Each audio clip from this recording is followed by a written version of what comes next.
El 26 de abril de 1986 ocurrió una explosión en la central nuclear de Chernóbil. Los desechos radioactivos se extendieron por media Europa, amenazando la vida de millones de personas. Hola, ¿estación de bomberos número 2? Sí, ¿Qué se está incendiando? hubo una explosión en el edificio principal, en los reactores 3 y 4. ¿Hay gente allá? Sí, ¡Despierta al equipo! hay una emergencia. Despierta a los ¡A jefes. despertarse! ¡Despierten a los oficiales!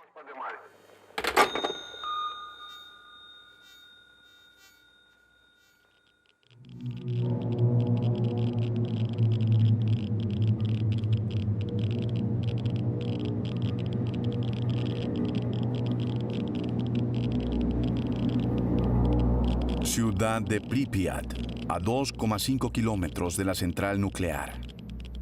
El accidente, o mejor dicho, la catástrofe, fue el mayor desastre tecnológico de toda la historia conocida de la humanidad.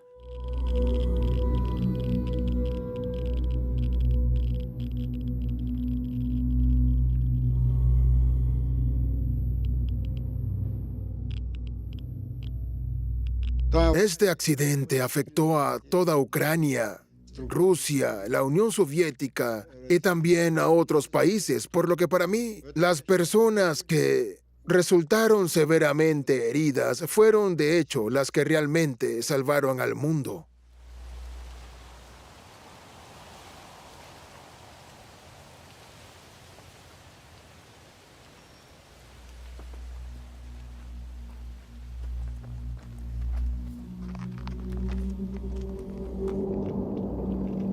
Vladimir Ikagan, ingeniero eléctrico de la central nuclear de Chernóbil. Dediqué mi vida a construir estas centrales eléctricas y los reactores nucleares.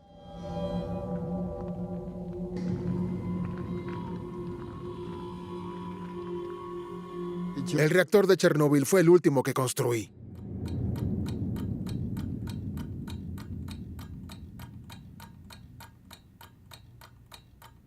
Muchos de los que participaron en la liquidación para minimizar la catástrofe de Chernóbil viven muy lejos de Ucrania hoy en día, y cada año son menos y menos.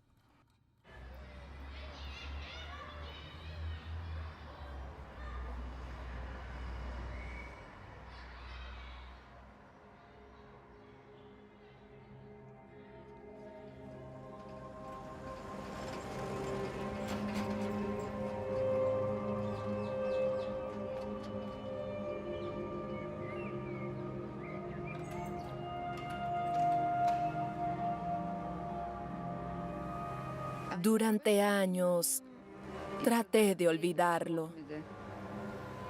Fue un trauma en mi infancia y nunca se lo conté a nadie. Todavía tengo miedo. Aún me persigue.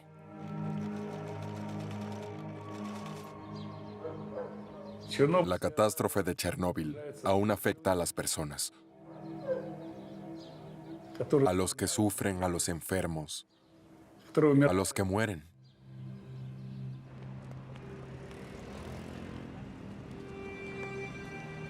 Desde que regresé, los doctores hicieron lo posible para ayudarme. Tuve 2 accidentes cerebrovasculares. Mis vasos sanguíneos cerebrales se dañaron por el accidente.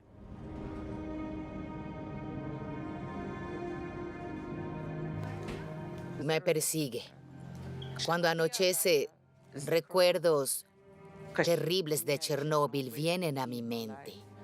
Y se me dificulta dormir. Aquel día me persigue. Todos los días. De regreso a Chernóbil.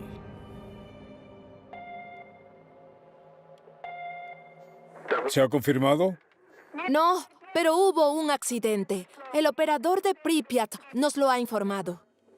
Departamento de Bomberos. Hola, Ivankovo. Sí. Se dirigirán a Pripyat.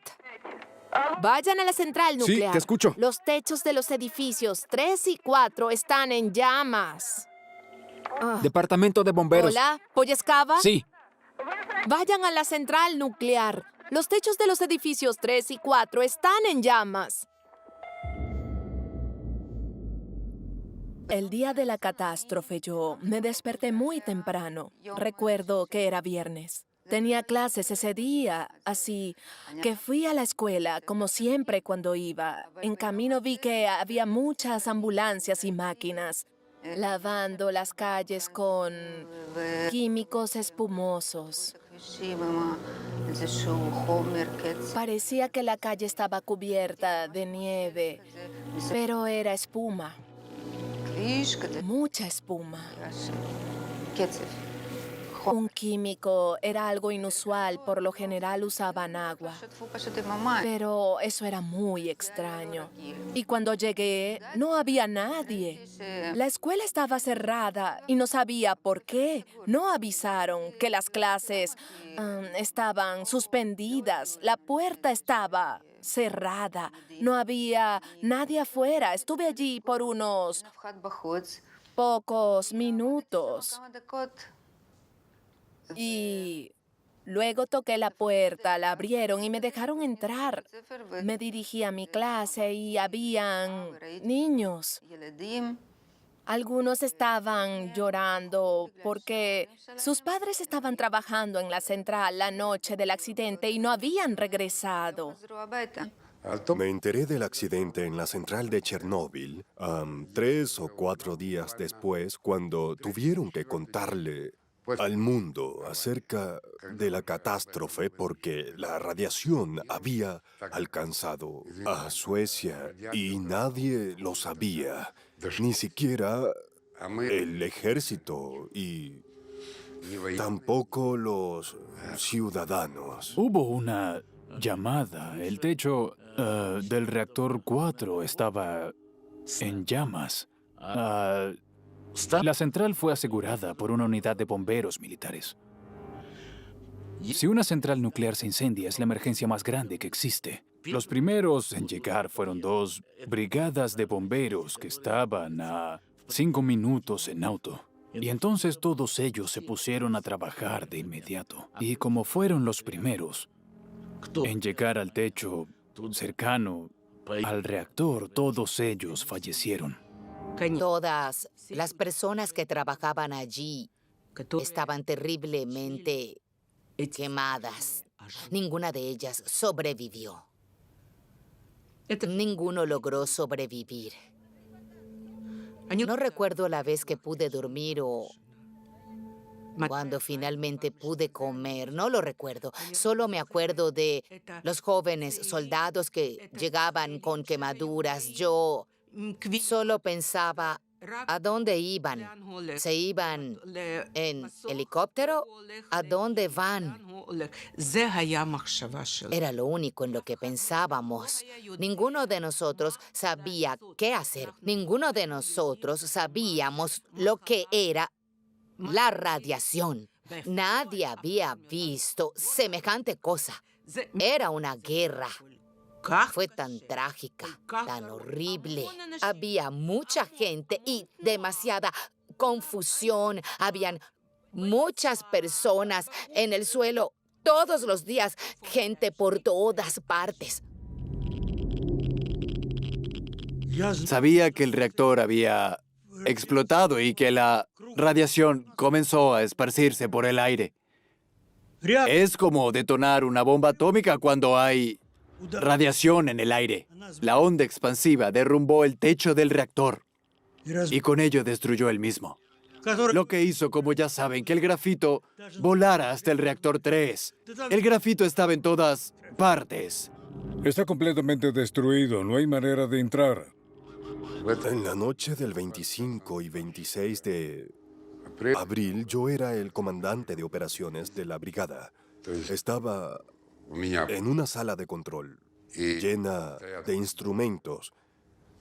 Sin embargo, no indicaron nada. No mostraron el incremento de la radiación, por eso nadie sabía. Pero cuando salimos a la calle, vimos que los charcos de lluvia tenían una especie de sustancia acumulada. Pensé, por supuesto, que era polen de los árboles, pero de hecho era una sustancia radiactiva. Sin embargo, pensábamos que era polen. Y la verdad es que ni la sede regional o el comandante de la brigada nos contaron que hubo una explosión en el famoso reactor nuclear de Chernóbil. El encargado me dijo que me fuera, así que lo obedecí. No tenía idea que la situación era muy grave y que los niveles de radiación eran altos. ¿Quién iba a saberlo? No habían dicho nada. Todo era secreto. Éramos el mejor país, teníamos que alcanzar y derrotar a Estados Unidos. El gobierno no nos daba información, nada salía. En la radio o en la televisión, solo rumores. Algunos decían que fue una avería, otros decían que fue una explosión y que había fuego. No sabíamos qué ocurría y decidimos, ya que no nos daban más información, ir y averiguar lo que estaba sucediendo. Mi padre llevó a sus hijos, a los 4. Mi madre estaba ocupada en casa y fuimos al estadio de Pripyat. Era un espacio muy abierto en donde podíamos ver el reactor. Y lo vi. Como era de día, no podía ver las llamas, pero veía el humo negro saliendo. También vi muchos helicópteros, aviones, autos y militares que se dirigían al reactor. Y supimos que una catástrofe sucedió. Eso es lo que recuerdo. Fue terrible. Tomas únicas sacadas del archivo histórico del Estado Central de Ucrania.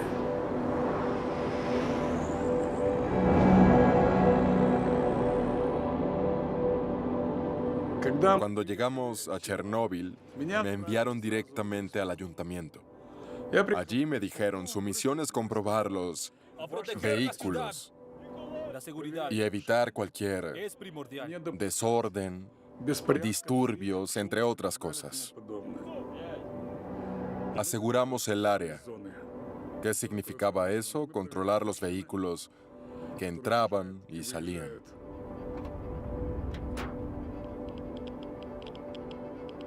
Escoltamos a los autobuses que transportaban a los evacuados y a los niños y atrapamos a los saqueadores.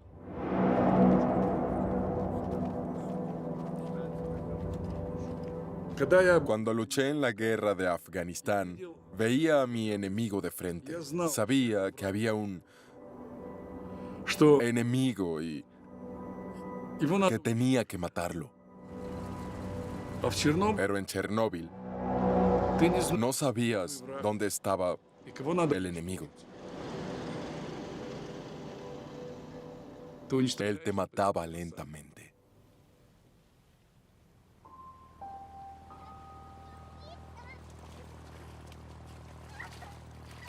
Solo recuerdo estar en Pripyat.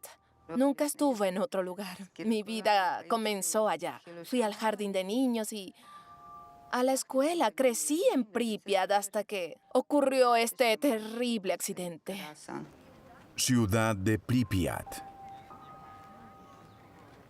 Todas las familias que vivían en la ciudad estaban involucradas con el reactor. Algunas trabajaban allí, otros trabajaban en la ciudad y en las escuelas. Todos estaban conectados.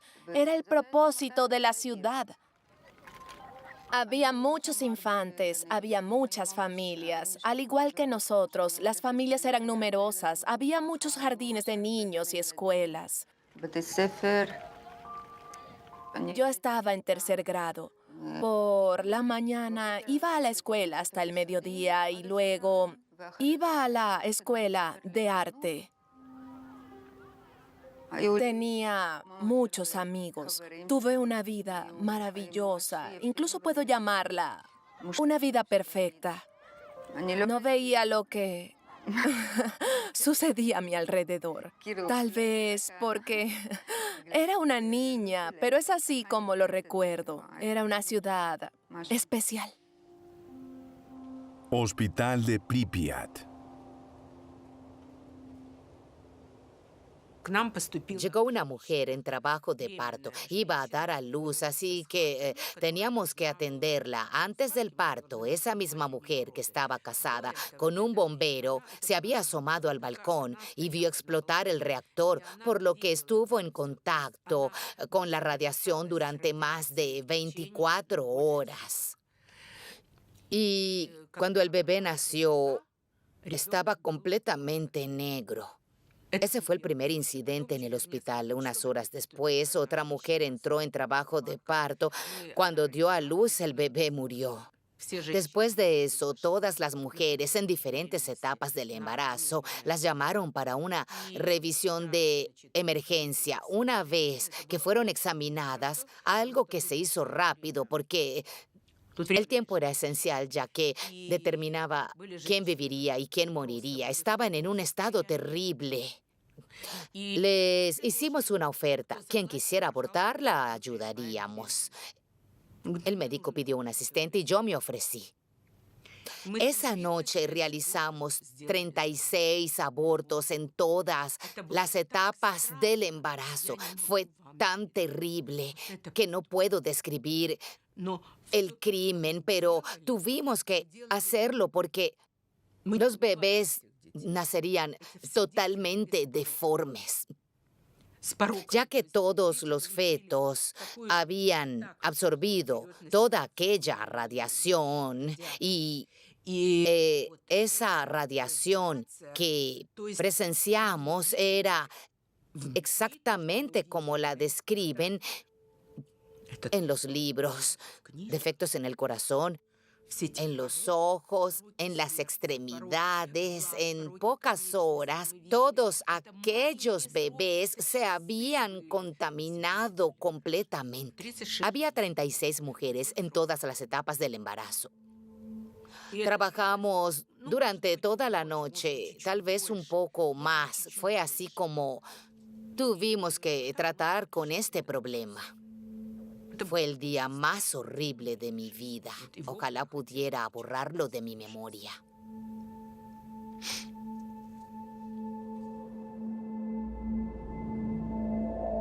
Ciudad de Pripyat.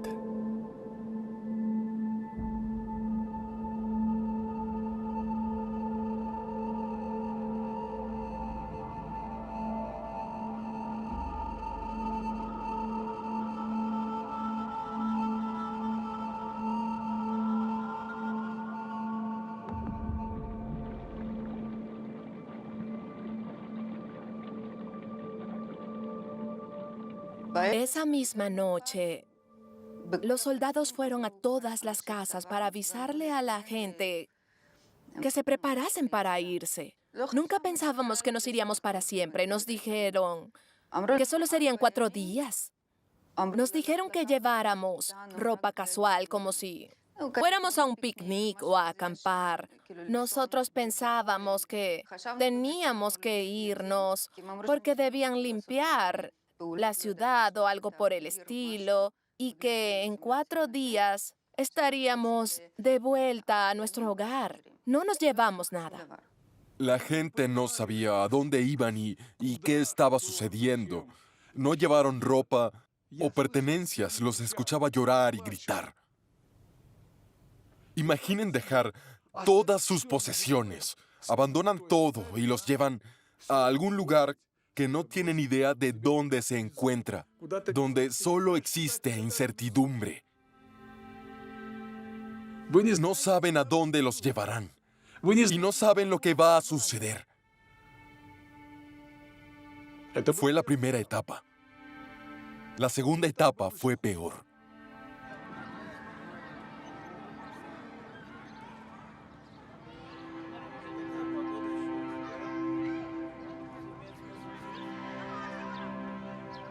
Atención, atención. Atención, atención. Queridos camaradas, el Consejo Municipal anuncia que debido al accidente en la central nuclear de Chernóbil en la ciudad de Pripyat se ha creado un estado radioactivo que no es bueno para los ciudadanos. Así que para la seguridad de todos, y sobre todo los niños, no tenemos más remedio que evacuar la ciudad temporalmente. Para ello, hoy 27 de abril, a partir de las 2 de la tarde, acudirán autobuses a cada edificio.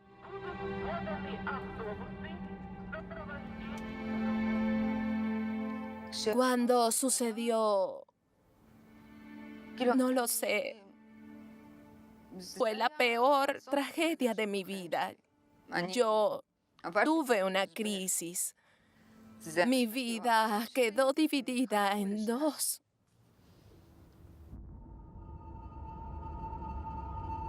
El 27 de abril de 1986, unas 120.000 personas fueron evacuadas de sus hogares en 6 horas. Ninguno de ellos regresó desde ese día.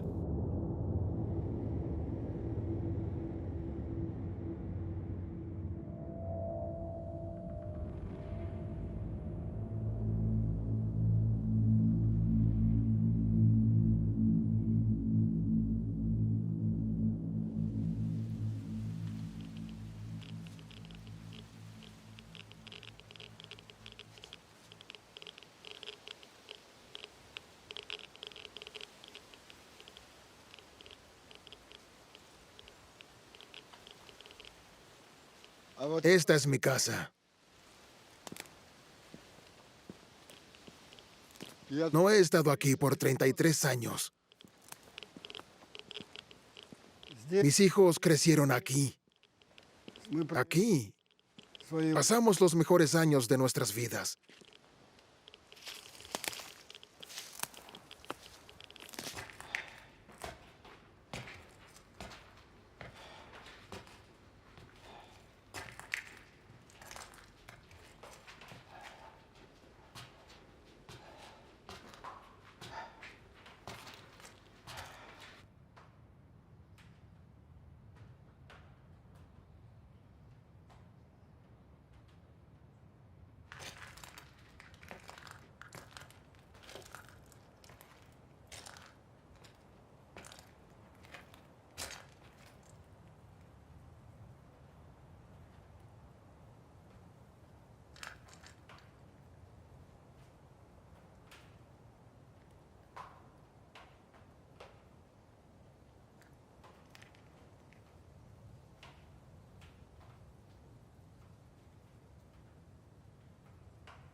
Cuando entré a la zona, me colocaron una máscara en la cara. Estaba a unos 20 kilómetros de la estación. Todo el día usé esa máscara. Ese fue el primer día. Al segundo día, no la usé cuando entré a la zona. Solo cuando subía al techo. Al tercer día, la usé cuando estaba en el techo. Solo me la quitaba para poder fumar. Y ya les explico por qué teníamos que usar una máscara. El enemigo es invisible. No tiene sabor, ni olor o forma. Así que las personas no tenían miedo alguno. Yo ignoraba las consecuencias. Después fue que pude ver los resultados, cuando mis compañeros comenzaron a morir. Pero a pesar de todo, no teníamos miedo. Y en ese momento fue cuando me di cuenta que la vida es hermosa y es una sola. Y es tan corta. 2 generales se encontraron en el Bosque Rojo. ¿Saben qué es? Ellos estaban a cargo de los pelotones que trabajaban cerca del reactor. Uno estaba caminando hacia el bosque, mientras que el otro se dirigía hacia la central. Así que inmediatamente comenzaron a hablar. Había un charco en el camino y uno de ellos lo pisó sin querer. Y como siempre, ellos llevaban dosímetros de radiación en sus trajes. Así que lo apuntó a su pie y el dosímetro indicó unos 200 Roentgen. Había 200 Roentgen en el charco. Lo enviaron a su casa inmediatamente. Bastó con poner un pie en un charco. Para entonces la radiación afectó a muchos otros países. En Finlandia, en Polonia, en Italia. Gorbachev pronunció un discurso.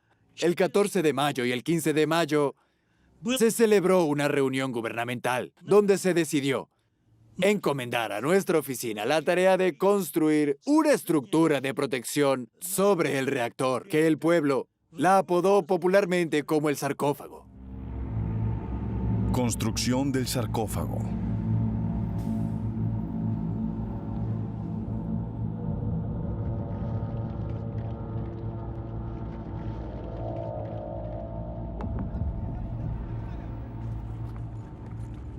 Por supuesto, el tiempo jugaba un papel importante. Cuando más tiempo permaneciera el reactor abierto y no fuera neutralizado más, se extendería la radiación en los ríos, en las nubes, se extendería más y más lejos. Iba a ser un impacto global. A lo largo de ese periodo, mientras no terminaran el sarcófago, la estructura de protección, el reactor enseguida comenzó a emitir una gran cantidad de emisiones radioactivas que cubrían una zona donde no solo vivían millones, sino decenas de millones. Ya que los fenómenos atmosféricos como el viento transportaba no solo lluvia que era radioactiva, sino que también transportaba partículas de tierra y arena contaminada que se esparcían por todo el lugar. Fue una catástrofe enorme. Para reducir la lluvia radioactiva se decidió dejar de usar agua para intentar extinguirla. En su lugar, se decidió cubrir el reactor con arena. Para ello reunieron una brigada especial de pilotos de helicópteros militares para arrojar sacos de arena y también plomo alrededor del reactor y así poder reducir la lluvia radioactiva en la atmósfera.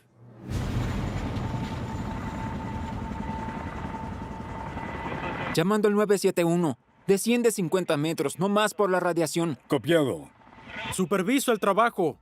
Estoy a 80 metros de distancia. Muy bien, entendido. Continúa.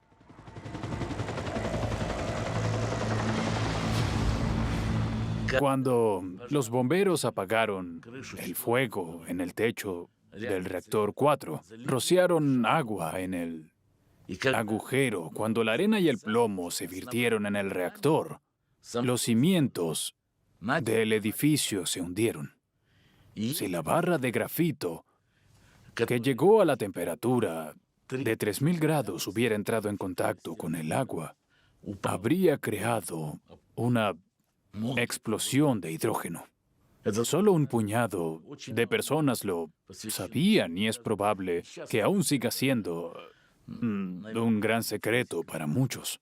Para evitar la catástrofe, se le asignó a mi departamento una tarea de bombear agua debajo del reactor para que las barras se hundieran.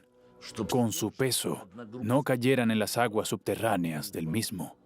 Si hubiese ocurrido una explosión de hidrógeno, la mitad de Ucrania habría desaparecido. ¿Pueden imaginarlo?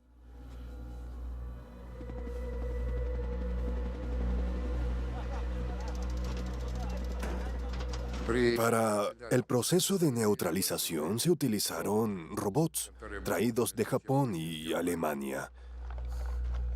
Cuando los trajeron, ellos, al parecer, no le dijeron a los ingenieros sobre los niveles de radiación en el techo. Y cuando activaron los robots en el techo, ellos dejaron de funcionar.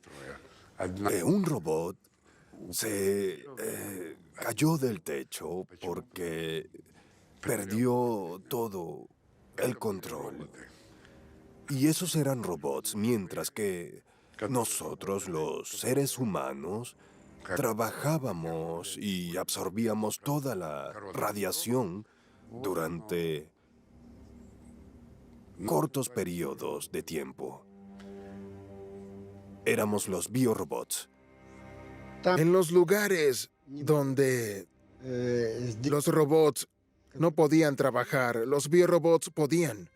La gente tenía que hacerlo porque no había tiempo para encontrar otra solución. Hicieron lo posible para no poner en peligro las vidas humanas, pero no se pudo hacer nada más. No había otra solución.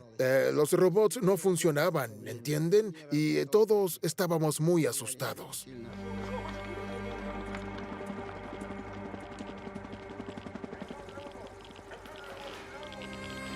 La operación de bombear agua y de retirar los residuos nucleares en torno a la central debía hacerse rápido para limpiar con una pala y a mano. Así es, a mano.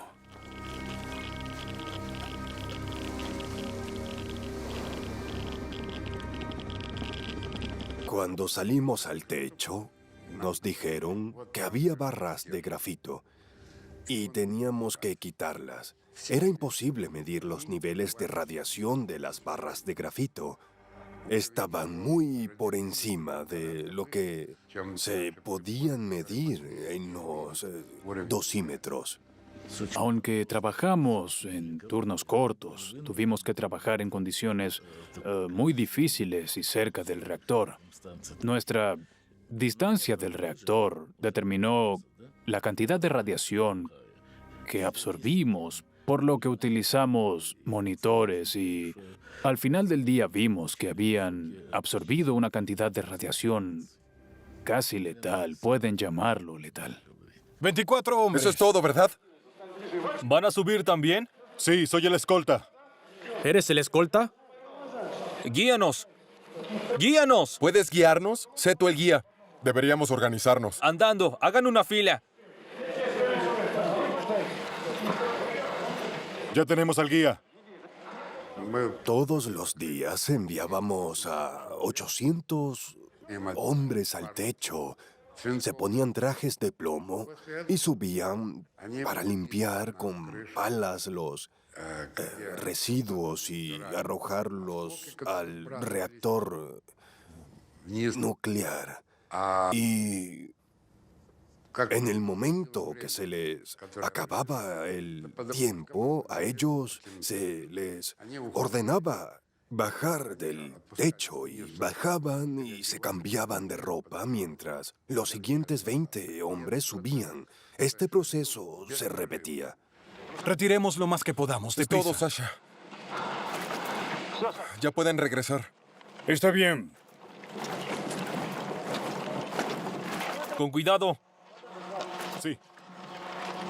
Muy bien. Por allá. Ten cuidado. Eso es todo. Bajen del techo. Muy bien, retírenlo del techo. Una vez más. Por allá. Eso es todo. Bajen del techo.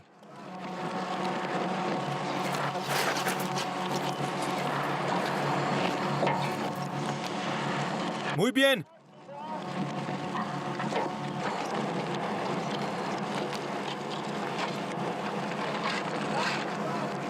¡Arrójenlo! Terminen de arrojar lo que falta. En 1986, el techo del reactor 4 de Chernóbil era el lugar más peligroso del planeta. El nivel de radiación podía matar a un hombre en menos de 10 segundos. Vinieron hombres del centro de reclutamiento. La dosis máxima eran 10 Roentgen.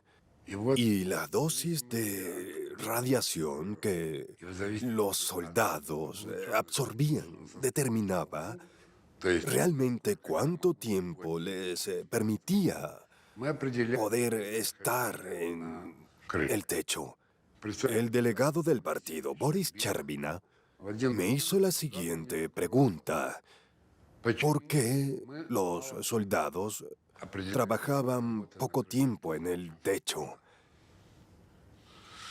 Le dije que el centro de reclutamiento no estaba enviando a casi soldados y que si todos absorbían la dosis máxima de radiación, no tendrían más trabajadores al día siguiente.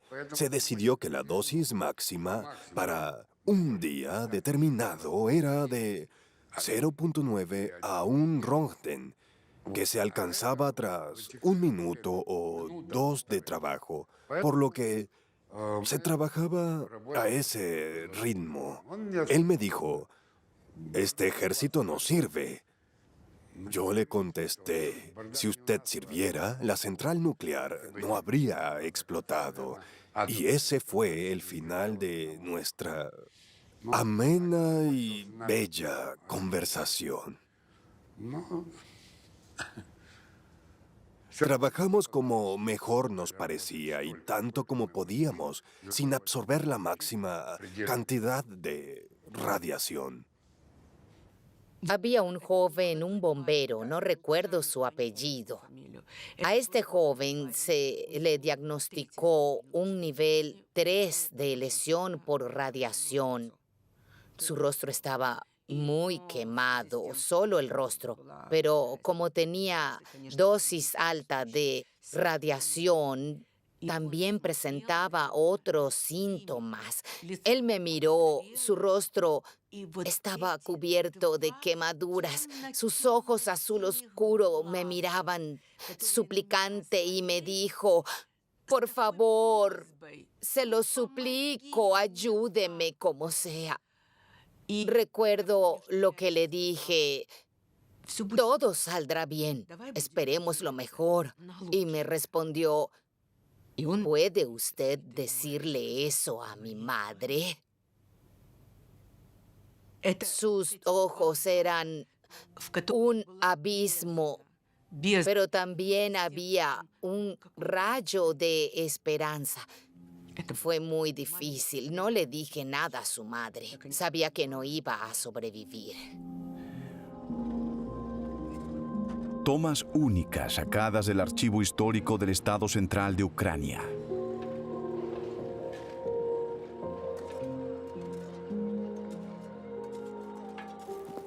Este accidente afectó a toda Ucrania, Rusia, la Unión Soviética y también a otros países. Por lo que para mí, las personas que resultaron heridas fueron de hecho las que salvaron al mundo. Y todos los que bloquearon el reactor en llamas con sus cuerpos, todos los que construyeron el sarcófago, ellos lo hicieron andando a costa de su salud.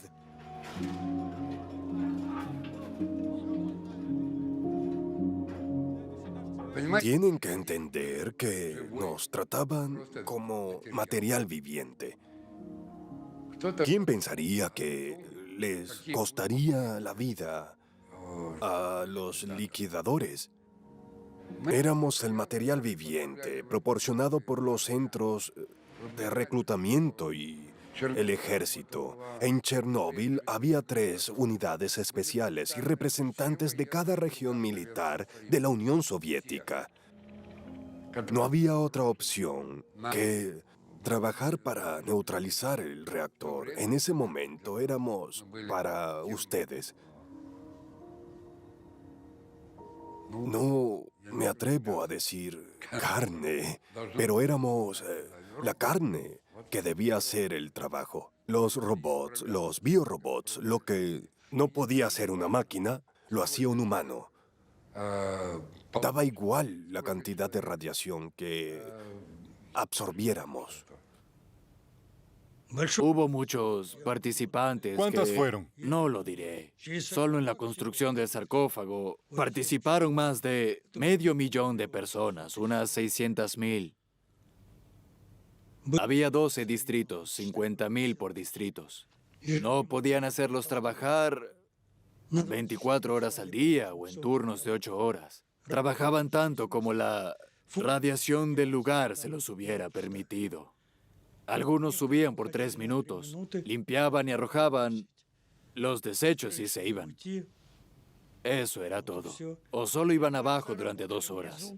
Cuando tenían que preparar el equipo, no podían permanecer en la zona por un lapso que fuese mayor a 2 horas. Éramos responsables de ellos. Las personas que entraban a Chernóbil sabían que tenían que llevar a cabo una misión gubernamental que se les había encomendado y que su deber era cumplir con esa misión. No podían haberse negado. Si no soy yo, ¿quién? Alguien tenía que hacerlo. Había que hacerlo. ¿Cómo podría alguien arrepentirse?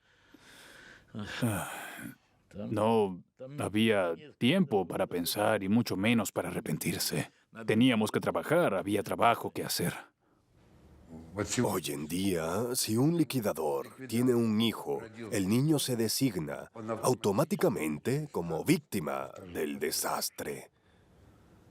Si un liquidador tiene un hijo, el número de niños en Ucrania designados como víctimas del desastre se cuenta por millones. No solo se trata de los que nacieron después, sino también de los que nacieron en la época del accidente en las zonas afectadas por la radiación.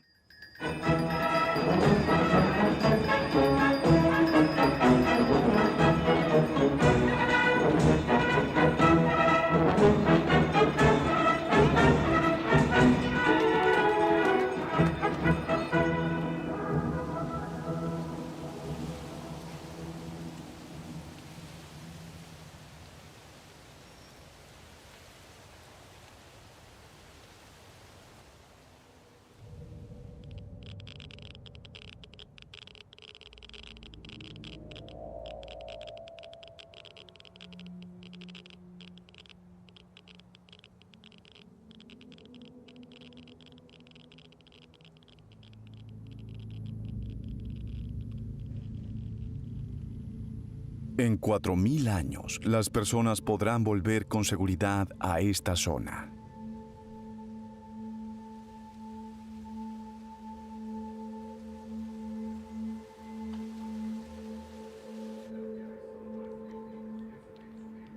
No había estado en Pripyat desde esa vez. No quería regresar. Tenía miedo de venir. Para mí fue muy traumático.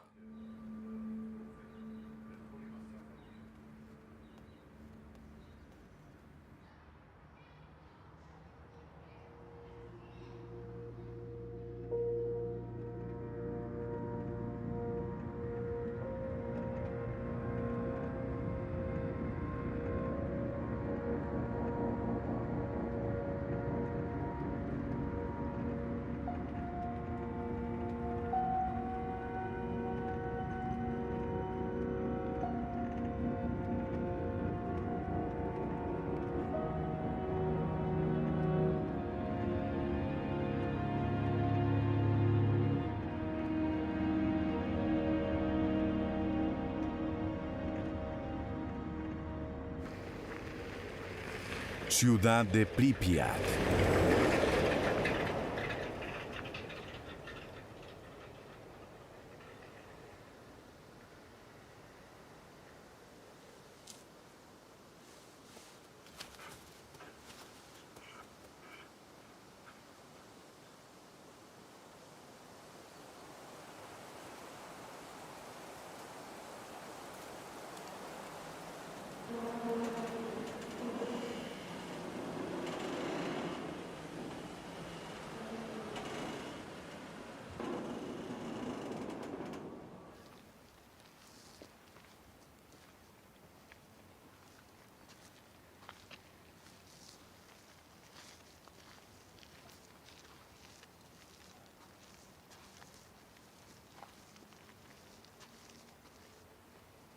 Esta es la plaza de la ciudad.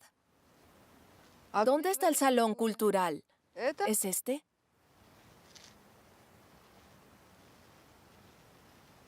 ¿Dónde está la escuela de música? Está... Me gustaría ver la escuela de música. Cuando era joven estudié allí. No está muy lejos. Está a 100 metros de aquí. Podemos caminar. ¿Todavía hay radiación aquí? Sí, pero es bastante baja, cerca de una unidad. Alrededor de un sievert. ¿Y cuál es el nivel normal? En Ucrania es de 0.3, pero no pasa nada. No se considera crítico comparado con la zona prohibida de Chernóbil. Estos árboles deben ser nuevos. Sí, No los según recuerdo, aquí solo había algunos parterres. No, también Los vi en había fotos, álamos. los álamos, Había es cierto. una avenida de álamos. La recuerdo desde la infancia. Parecía que tocaban el cielo, pero ahora me doy cuenta de que no eran tan Claro, altos. porque hemos crecido. Creo que he crecido mucho. Hay un camino aquí, aunque está todo cubierto de maleza. Cuidado.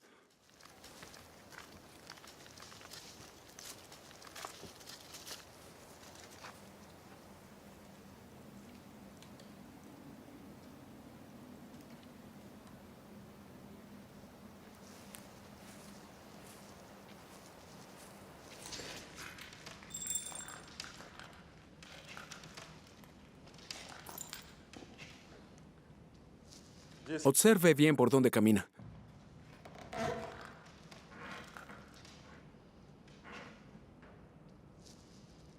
Es lo que queda de la sala de conciertos. ¿Esta es la sala? Sí. La sala de concierto es.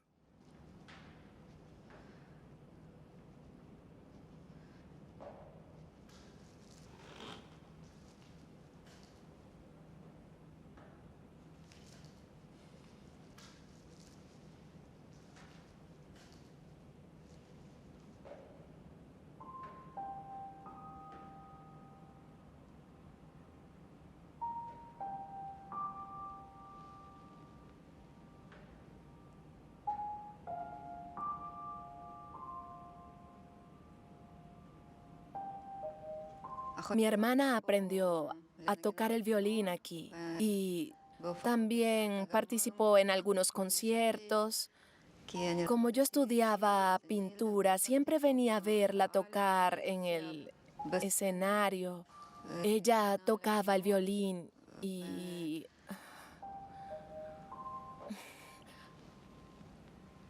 Estoy sin palabras. No lo sé. Es un recuerdo doloroso.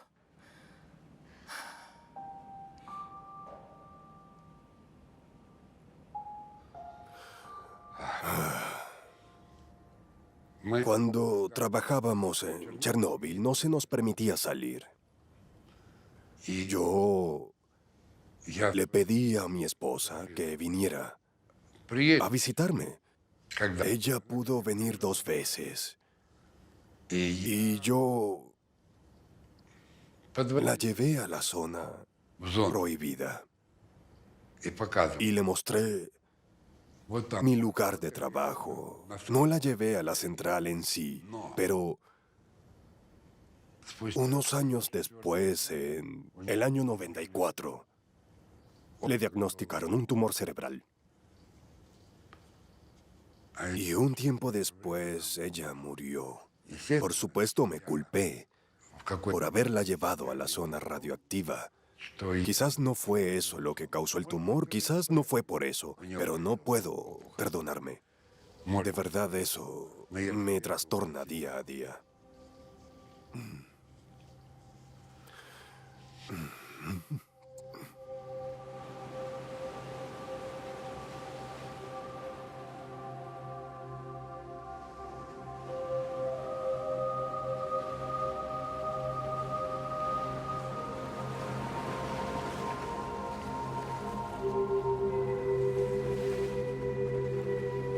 Nada desaparece.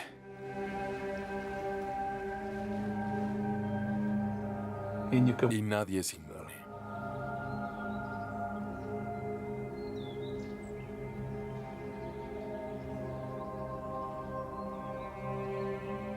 Es parte de nuestras vidas. Y no podemos escapar.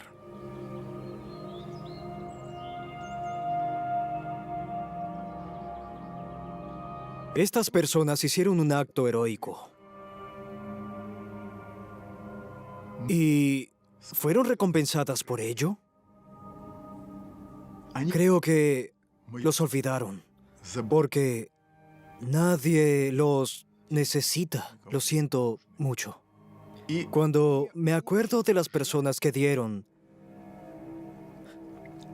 su vida y permanecieron en el anonimato, sé que nadie los conoce. Y esa es la verdad. Nadie ha oído hablar de ellos. Y eso que hicieron, un acto heroico, al salvar la vida de millones de personas.